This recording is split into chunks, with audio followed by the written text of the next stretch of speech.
During this Pride Month, we are talking to people from various outreaches in the community that are doing a lot of good work. And today we're talking with representatives at both services, one at 9 and a different one at 10:30, from the Gay Men's Chorus of South Florida. And they are both, that we'll be talking to today, both members and active in this church. And so would you please welcome for our share in the chair, Charles Robinson from our choir and the Gay Men's Chorus.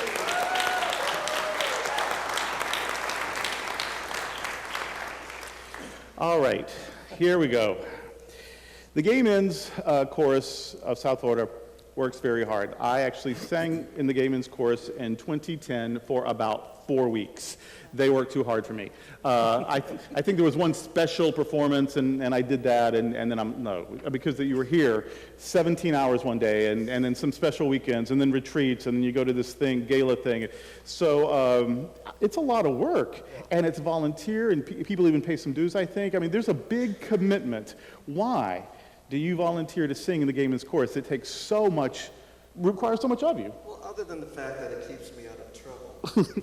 Out of the pool hall. Out of the pool hall. I think I've been out a very long time, since the 70s, and I think that it's really important that there is a base given to the gay community. When you look up and you see 150 men up there singing, you realize that they're kind of a reflection of what society is as a whole. It could be a neighbor, somebody who reminds you of someone you knew in your past, someone you know in your present. It could be anybody up there, a veteran. And I think that if you're going to demand your equal rights, you have to show people that you have also that unity and that singularity of purpose that comes forth, and I think is expressed pretty well in our music. You sing in this choir. Have you sung in other Gay Men's Choruses? I know you sing all over the place, solos and whatnot, but... This was the first Gay Men's Chorus that I sang, and even though I had lived in Boston for many years and they had an established chorus, I never sang, and I always worked at night. And even when I came here, I always worked at night, and so it was only recently, within the past few years, that I was able to even sing with the choir here or sing with the Gay Men's Chorus. Now, there's a spiritual element to the work of the Gay Men's Chorus. Now, that's my job to sort of notice that sort of thing. Maybe not everyone notices that, but I detect a spiritual element. There's not, obviously, it's not doctrinal, it's not dogmatic, it doesn't favor one tradition over another, but people are encouraged, the human spirit is recognized and encouraged through song. Can you say something about how your involvement in the chorus is connected to your personal spirituality? Well, I think a person's spirituality, at least in my own personal case, comes from so many different places. It comes from the people you love. It comes from the people that love you back. It comes from family members. It comes from friends that you're very close to. But also for me, it comes from music. And I know that when I'm in the heart of a song that's very important to me, that I get into a place that is really, for me, spiritual nirvana. And I'm kind of lost in that space. And it's sort of the type of feeling that you have maybe when somebody likes to sit and pray or whatever their particular, what they like to do to sort of center themselves. But you get that connection when you have 150 guys singing. We get those goosebumps. Do you know how you know somebody well enough that you know what they're going to say, or you know the next thing, or you know what they're going to think, or the next thing that they're going to do? You get that kind of connection. It's like this universal pipeline that we all buy into, and you connect and you get those goosebumps on your arm, and you're just all together. And it's a feeling that I just really can't put to words. I heard a professor say just this week that love is spirit, and spirit is the energy that connects us. And so when people get together in church, I've heard casts say this for shows, that when people get together and they form right relationship, they form community, that's relationship, that's love, that's spirit. So of course there's a spiritual element. The Gay Men's Chorus affirms as its mission a desire to inspire audiences, move spirits, open minds, and change hearts.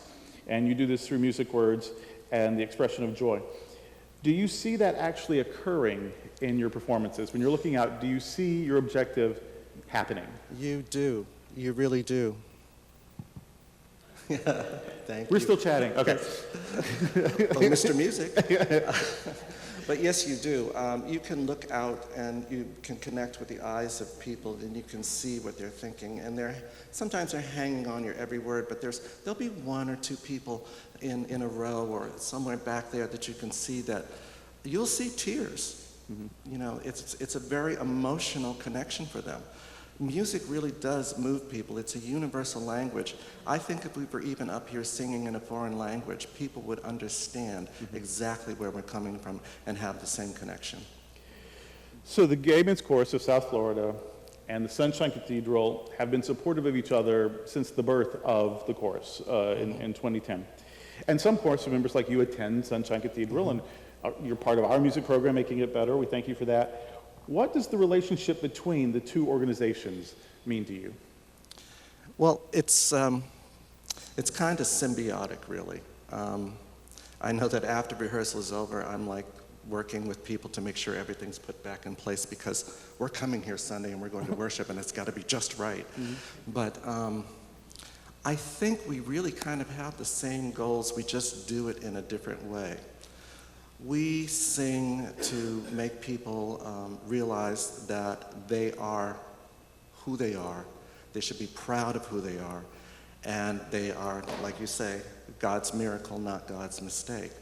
That comes through, that's one of our missions in the chorus, is to bring forth pride in who you are, just the way that Durrell brings forth pride in all of us when we come to service and we worship and we realize that we're entitled to be taken seriously. We're entitled to have equal rights. We're entitled to love as we see fit. We're entitled to be who we are without making excuses to other people about why we are who we are. And you have another show coming up. Is it in July with a special group? What is that? Tell us about that, just briefly. Yes, in July, I believe the 23rd, there's a group that represents the Cuban Brotherhood of Gay Men's Chorus that we will be hosting here at Sunshine Cathedral. They're called Mano a Mano, and please go to gmcsf.com for ticket information. It's going to be July 23rd, and we look forward to seeing all of you. I mean, they will be having their outlet. It's going to be really a special, special time.